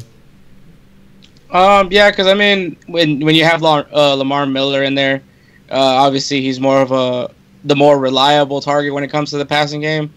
So I mean, at that point, you could just put more of your attention onto Deshaun Watson. Especially in those red zone situations, but I mean, it's kind of a weird one, but it's one of those things that we won't know until we saw it happen, and unfortunately, we didn't see that. Okay. Another point that he was talking about, how the shotgun has, in several other occasions, there's several other situations, it has been successful, and I think that's kind of the thing. Talking about that Seattle game, and I forgot about that. And I think that's the thing. When it doesn't work, it's noticeable. When it does work, you're just happy about the score. You're happy about it being a successful play. So I think that's something that BOB has been doing historically, but it just wasn't panning out. Like, I've been big on execution. I know others have kind of disagreed with me on that, saying, hey, Bill O'Brien needs to get a little bit more creative. Maybe that's getting stale. Maybe teams are recognizing that whole shotgun situation. I think it goes a little bit of both ways, because on a lot of those plays, you're on 1st and goal or whatever it may be, and you're running a shotgun. That's not something that's traditional. But even when those plays kind of fell apart because of some of the choices that were made, you did see where there were opportunities for success in some of those plays. But it may have taken a little bit longer. It may have been a little bit more drawn out, or whatever it may have been. But again, like I said, I kind of put that blame on everybody involved. I mean, the coach has to make a better decision if he knows what his personnel is out there. But then again, if you are on the field, you have to do, what's best. And ultimately, I talked about with Deshaun and that line. I think he was probably more surprised this game not having as much pressure on him as he has in games past. So I think he played a little bit faster this game, which I have no problem with. I think he made his reads a little bit quicker. So some things he didn't see open up some of the later developing routes. And, he ended up missing on those. But again, it's easy to say in hindsight, either way that goes. Y'all's thoughts on that? I mean, execution is still something you need to consider when it comes to the red zone. I think that's just general, but because I mean, you can tell when it's just a poorly called play, and then you can also tell what poor execution is, and then when you have both of them together, you just don't know which is the reasoning. So I mean, if it's a bad play, at least execute it, so at least we know what's the real problem. Okay. All right. So the way I see it, the way I feel about it, is look at the Kiki Kuti play. His number was called for that exact play. So it wasn't a shotgun to let things develop. It was Kiki Kuti, toss him the ball, flick him the ball real quick, and let him run in and do his thing. And that worked because he's a high caliber, high talent player. Whereas the one with Ryan Griffin, where the linebacker made a play on the ball, that was a call for a tight end, and it was just a quick right to left read, 3-second drop or 3-second pass. He had that was his timer in his head. Get it out within 3 seconds. You could tell right away.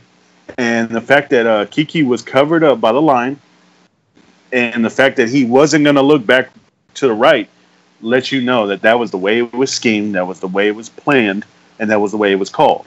And by all means, Ryan Griffin, he was underneath that linebacker, so it was the right call. DeAndre Hopkins was still pushing his dude off, and of course the other two off to the right, they were still fucking dealing with their shit.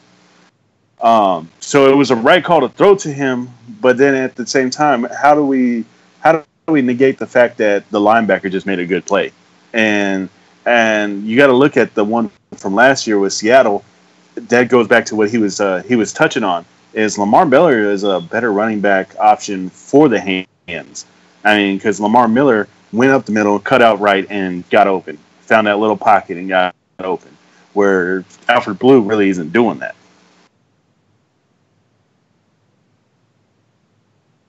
A lot of Texas fans, they negate the talent of Lamar Miller's hands. You know, they're just looking at, you know, how he's being utilized improperly in the running game, you know, but they negate the fact that this guy has solid hands. And for some reason, as soon as he was what had us, you know, first in rushing this year. And as soon as he had a bad game, but didn't have that great a game, people were on the trade Lamar. Let's give it let's Lamar is a solid player. You got to look at where everything starts, and that's in the trenches. And let's be honest, even though they played a good game last Sunday night, you know, you have to hope that they can repeat that and maybe change that narrative about them. But right now, that offensive line isn't very good. You know what I mean? It is what it is. And if your offensive line isn't good, then your running game's not going to be that great. And if their pass protection is poor, then your passing game is going to suffer. You know, if you're not going to have time, like I say, those long developing routes and things like that to happen. But I also agree with you on that, Tinny. You know, there's, like I say, there's multiple factors when it comes to these things. And again, it's just about perspective and you know, and thoughts of that. But again, also the comment he made about the lack of penalties, I agree. You know, that was a definite plus this game. And so, and I'm hoping that he's right, that they were going back and maybe having to work on those basics, maybe having to get those basics back right to avoid all that tomfoolery that they've been doing, because the shit's been unacceptable. I mean, when you're getting an extra 80 fucking yards and penalties a game, you're beating the fuck out of yourself. I mean, those are things that really hurt. You're playing two teams that day, and that doesn't help at all. And you know, having Davenport at his natural position helps out a lot. Exactly. And I don't realize why it took so long for that to even take place. Like, I don't even realize why that had to even be a situation. Like, I mean, how hard was it to figure that out? Like, I'm gonna tell you, but I don't know if y'all agree.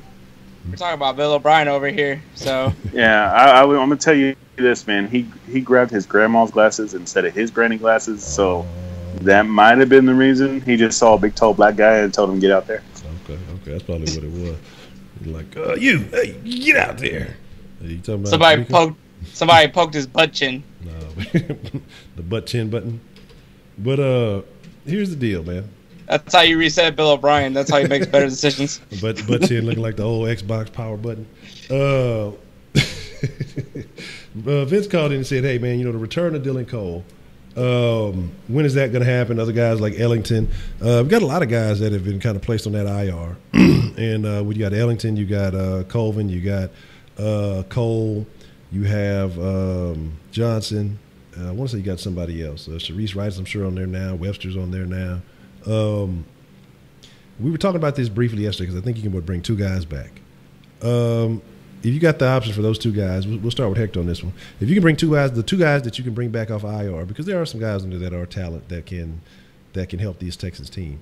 Who are you bringing back? And Foreman doesn't count because he's PUP list, he's PUP list, so he's going to be able to come back on his own. That's not going to count against the IR squad. So the guys who have been placed on IR, who are the two that you're bringing back to help this Texans team? I would obviously Dylan Cole, and just because we need corners, I would say Colvin. But obviously, he's tired. He's in his situation. But obviously, we're talking about if they're all fully healthy, right? Yeah, absolutely. Yeah, Cole and Colvin. Okay. Tenny, how about you? Your thoughts on that one? I mean, absolutely. Cole is vital to get back out on that field because he can only add to what the linebackers have been doing. I mean, McKinney and Cunningham have been absolutely stunner these last 2 games, and it would be great to see Cole back out there because Cole just diagnoses these teams' plays and shit. I mean, unlike anybody else. And I personally, the other guy, I'm on the train to see Hal back. I would love to see Hal come back here and fucking put it to him. Okay. I wonder what his house is. Does that count against the Yacht since he didn't play starting off the season, or he was just on the physically unable to? Well, he was sort of the same puppet as I'm saying physically. I don't know how it works, but I think he's part of that because they kept him on there for that option. Okay. Because he's a part of the team, so that way he can still get paid. So it'll be interesting to see with him, and the fact that he's able to come back so quickly, that's definitely a blessing. So shout out to Hal. Okay. One of the other questions was, and me personally, if I was to ask, I would definitely have to say Cole. If one of the corners can come back, be it Johnson, be it Colvin. I know a lot of people are not high on Johnson, but a lot of people weren't high on Clowney starting off early on. I mean, if we're going to give more veteran guys like Clowney and Watt that opportunity to knock that rust off and justify it, I'm not saying that Kevin Johnson was going to come in and be a world beater, but we saw plenty of good flashes from him early on in that preseason games, going against guys like D-Hop, one of the best in the league. I think his situation might have been a little bit of rust too. And, again, like this whole defense wasn't looking that great early on. So I think that's part of the situation as far as bringing a corner back, because we just need corner help because we need that help. All right, we got a call coming in. We'll take this call and then we'll address some more of these points that have been made. What's the motherfucking deal? Who do we have calling in on the sauce line this evening? Man, this is Kenneth. Kenneth, have you done your homework tonight? Bitch, my homework been done, you know what I'm saying? Been took care of that. And I seen you had that 0 in PE, man. I was trying to see what was going on with that. So, anyway, what's up? Is it because he got ejected from that game? Yeah, because he got beat up by a tight end, so they failed him. But what's the motherfucking deal, Kenneth, man? What you want to drop on the sauce line tonight? I just wanted to ask, a couple of questions. Well, just one, actually. Okay. I wanted to ask you, is Russell Wilson a simp? And I'm going to let you answer that. Okay. Super simple. Yeah, absolutely. I mean, what was the question? Is Russell Wilson a simp? Absolutely. I do believe that Russell Wilson is a simp. I think he's a simp, a sucker, and a jive turkey. Yeah, I'm going to throw back with my insults. I'm taking it back to the early 80s, late 70s with my insults. So, yeah, I would definitely say that he is. But Dylan called in, and he said, we were talking about the PPAT trade that we were discussing earlier. And he was saying, that he would be willing to trade a second, Sharice Wright, and maybe a 4th or 5th rounder. The deal with Sharice Wright, man, is even though he came back and he was looking okay, but I don't think that he's going to be really valued too much as an asset by any other team, especially when if we're talking corner for corner. I don't think that's going to be they're probably going to look for something that can strengthen their team. If they're talking about a position where a guy that is that good and they're willing to to trade him, they're going to want to strengthen their team in some other area to make up for that absence. Wright is a position filler, but I don't think that they would accept that if they're going to want a player for him. A second and a 4th or 5th plus Wright. I don't think that's really giving you too much. So I don't know if they would swing with that. But I mean, if they were willing to take it, I'd do it because then you're not losing nothing. But I just don't see that one happening. So that's my thoughts on that one. That sounds like some BS trade that you see in fantasy football where someone tries to make a move for Julio Jones but tries to give you I don't freaking Dante Moncrief and say that's an even trade. I'm I don't think that's possible. Even with the draft picks, I just don't think Sharice Wright is even an appealing option. You have to, if you're gonna go for Pat Pete, you gotta at least give them a good player that also addresses a need for the team. Either a good player or somebody that addresses a need. I agree. Yeah, I mean, and don't forget, we signed Sharice Wright, and we didn't pick him up off waivers and none of that shit. So, I mean, if Arizona really wanted a player like that, they would have signed him. Absolutely. And Sharice Wright ain't been all that right. I ain't gonna lie, he's been 50-50. He's been so. And the reason I say why is Russell Wilson a simp? He just has simp tendencies, man. You know, and it's not, you know. I mean, he did leave his wife to get with Sierra. Oh, he was already with somebody.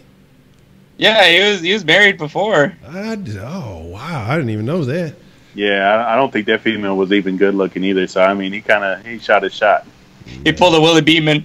Wow, I didn't even know he was with somebody. The reason why I say he's a simp is he's like, I don't know how old he is now, but he dresses like a fucking Hawaiian bum. Like he just dresses so throwed off. He's just real square. My deal was, you know, she hit him with the okey doke, I guess, or maybe he was, you know, I'm gonna wait till marriage before we have sex. Look, I can understand that if you're talking about a virgin. You know, if you wait, Golden Tate fucked his wife. What? Why is call?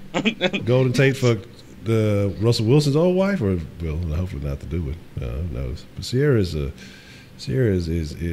built kind of mannish. But anyway, yeah, she swung it on him. Then I bet that's what happened. Yeah, she put that ride video stuff on him.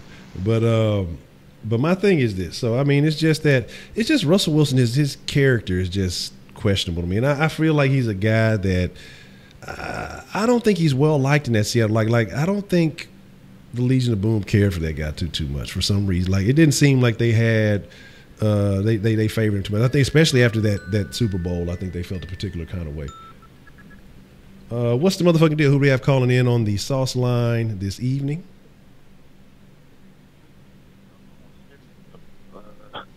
Like, speaking on the Patrick Peterson thing, like, it's made is that wise to even think about, you know, trading for Patrick Peterson. But if it were to happen, like, I feel like Sharice Wright ain't gonna cut it. That nigga's trash. He's still trash. I don't care what nobody says. He's gonna pick his shitty receivers and make plays. So I'm not believing in him just yet. But like, I feel like I don't know how bad Arizona's linebacking core is, but if they have, you know, if they need some depth in that, I'd be willing to give up a second rounder. And y'all might call me crazy for this, but like, I don't know if, like, I'd be willing to give up one of those young linebackers because, you know, we do have a lot of depth at the position. I'd be willing to give up either Zach Cunningham or Dylan Cole for it. Like, I know it sounds crazy, but, you know, if you get Patrick Peterson, you would instantly solve those corner issues. You know, you have a number one corner for at least 3 or 4 more years. And, you know, we do have a lot of linebacker depth, but I'm not I'm not happy about, you know, letting him go, letting one of those young linebackers go, because, you know, that's the linebacking core for the future. But if it came down to it, and, you know, they have to put a gun in my head and, you know, told me that would I accept this trade, you know, I'd be willing to do it, sadly. But it will fix the issues, but, you know, you're losing very important depth. But I just want to get your thoughts on that. Would y'all be willing to do it? No. I'd rather get shot. I'd rather be shot. No, not gonna. I fucking Joe Pesci spit on your shoes, tell you fuck you. I'm a fucking main man. Fuck you. Wait a minute, matter of fact, how long has Pat been in the league? Oh shit, Pat's been in the league since 2012 or 11, I think. Yeah, he's been in there a while. I think I stick with the young linebacker. Man, what's the motherfucking deal? Who do we have calling in on the line this evening? It's your boy Wise. I had to talk about the Golden State situation.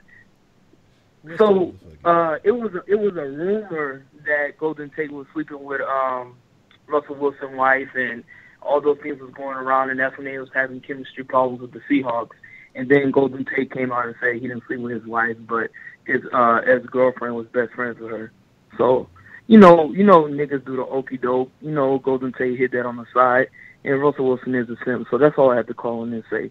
Okay, appreciate that from the wise man. The wise man got the sauce. He got the info. He got the inside drip. You know what I'm saying? So he gonna let y'all know what's right. But he got Sierra at the end, so.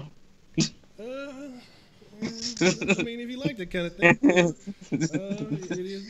You know? You used to remember where like people used to tell people that like they thought Sierra was a dude. Yeah, I mean that's That's a whole different thing.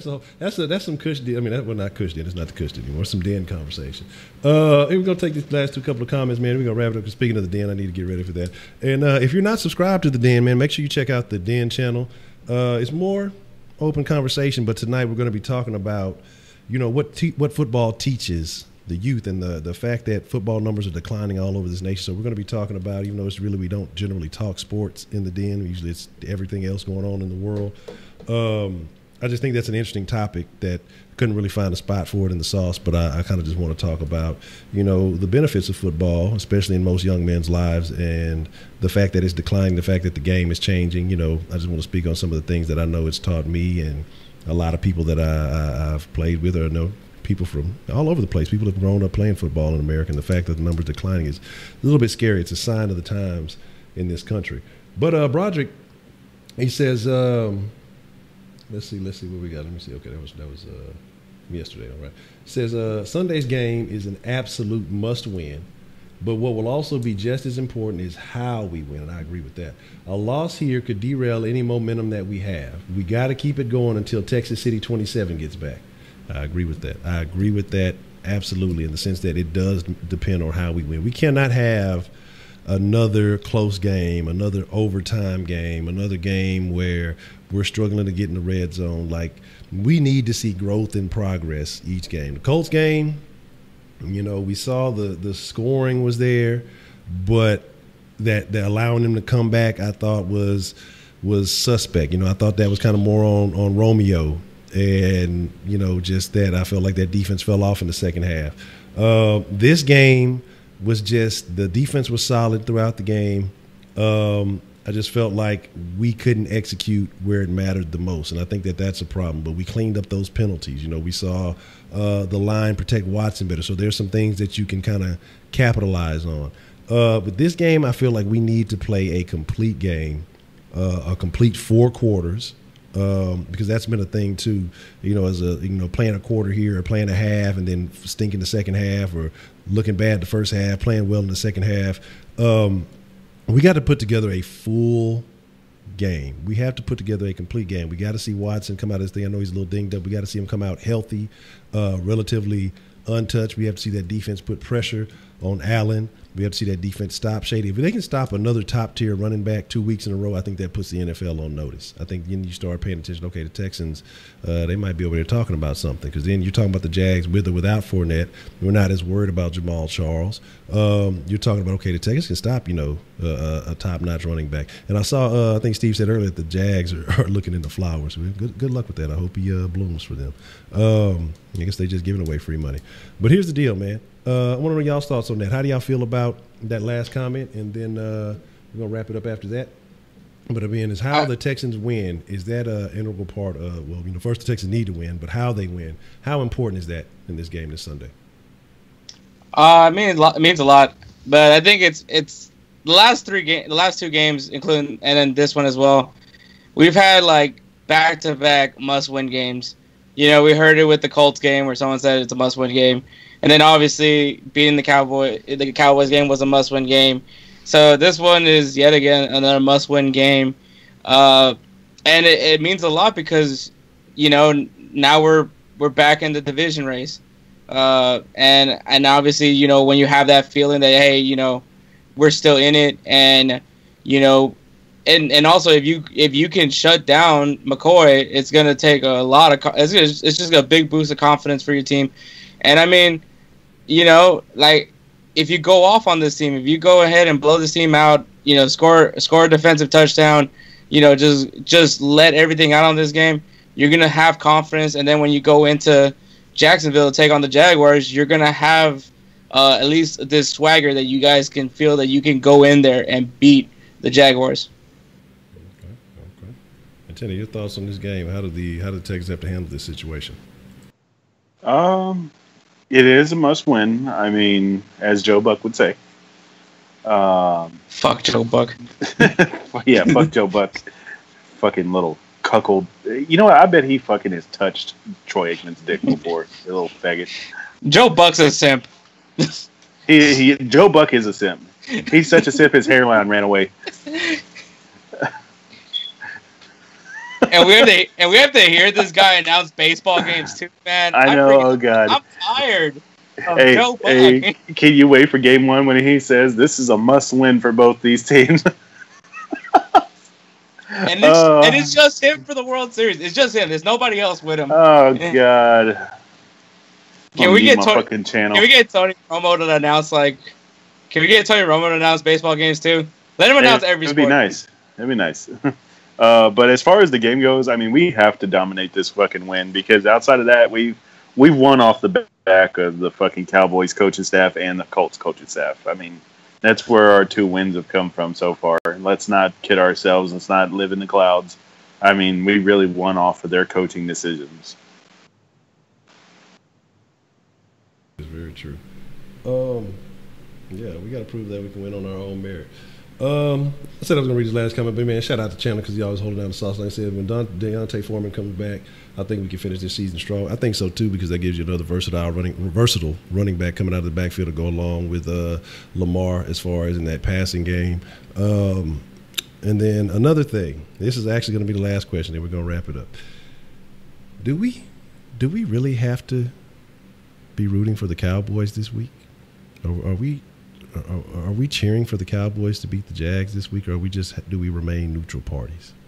Technically, I'm not rooting for them. I mean, yeah, I dislike the Jags, but for all I give a fuck, they could tie out. I mean, it's good for the Cowboys, I guess, to reestablish themselves, but I mean, at the same time, fuck the Jags. I mean, they have a very good defense. They don't deserve any of the credit that they get. They shouldn't be ranked in the top 10 of the fucking league. That's why I don't believe in power rankings and all that shit. I'm gonna say this. We beat the Cowboys, so I mean, it's whatever now at this point for them. They can talk as much shit as they want. We're gonna be like, well, we beat you. See you in the next 4 years. But no, I mean, obviously, if they beat the Jaguars, that just adds on to the fact that this division is still up for grabs. So, I mean, I'm not gonna cheer for any of these teams, but it will be great if the Cowboys beat the Jaguars. I agree. Yeah, because I definitely I don't have any vested interest in either one of those teams. But here's the deal, man. You guys got anything you want to say before we get up out of here? Shout out to everybody, man. It's always great when you guys are here and you interact with us. It's time for baseball, man. Astros are going to play Saturday and Sunday, so it's in Boston, but the Astros, you can go to Minute Maid Park for a free viewing party. All you have to do is just go to Astros.com and you get a free voucher. So you got to pay for parking now. Yeah. Tenny, they got to make their money somehow. You know that shit. They look, you ain't gonna give you everything for free, goddamn. We let you watch the shit, but you gonna pay some way. Tenny, man, your thoughts? What you got to say before we get up out of here? Man, shout out for the chat for always coming through like y'all do. I know y'all came through tonight. As always, the phone line actually had some great calls, some great questions through the text. I mean, you guys are investing in this as much as we are. Thank you very much for that. I mean, today I dropped a new video. It's like 20-something minutes long. Trust me, you don't have to watch me. There's no nothing you got to watch. You can just throw the fucking phone up on the counter and just listen to what I got to say. If you disagree, hit up the fucking chat shit or in my little chat or in my little inbox, and I will fucking discuss things with you, and we can hammer this out, or you can go away crying. I mean, I'm not going to be nice if you disrespect me. Show these guys. Make sure you go show these guys some love, man. Link in the description below, so no excuses. The gentleman on the left-hand side of the screen is one Hector Flores. The gentleman on the right-hand side of the screen is one trash-talking Toxic City Tenny. So make sure y'all go and check that out. Show them some love, man. And shout out to everybody who showed up and pulled up last night and helped Wise hit the 300 club, man. That was real live of y'all. And so let's get these gentlemen to the next level, man. We all got goals here. We all trying to get to the next level. We all trying to upgrade. And again, I appreciate everything that everybody does for the sauce. And man, I didn't say it the other day, and I'm really sitting there and I feel like an asshole because we had reached the 3,500 mark the other day. And so shout out to that because I try to show love at all the milestones. So I feel like a bit of a dickhead. I was supposed to say it like about a week and a half ago or so. So appreciate that, man. Everybody who's just coming through. Continue to grow the sauce, man. Tell your friends, tell your family, tell your mama, tell your grandma. I promise I'm gonna get more consistent with the damn podcast. Like I've been just kind of working on some other little side projects, trying to get some things going that'll help benefit the sauce.